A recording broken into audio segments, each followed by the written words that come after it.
Nakakita na ba kayo ng batang multo na gwapo? Ako, ngayon ako nakakita. Ipapakita ko si Ngayon. Diba? Nakasilip sa bintana. Bintana ito eh. Bintana yan. Tapos ito yung mukha niya. Yan. Buhok. Buhok yan. Tapos mata. Tapos pa yung mata niya. Tapos silong. Tapos bibig. Diba? Ano yan? Legit na multo yan. Hindi fake. 101%.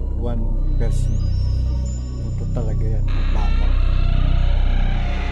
Diba? Pogi ng bata.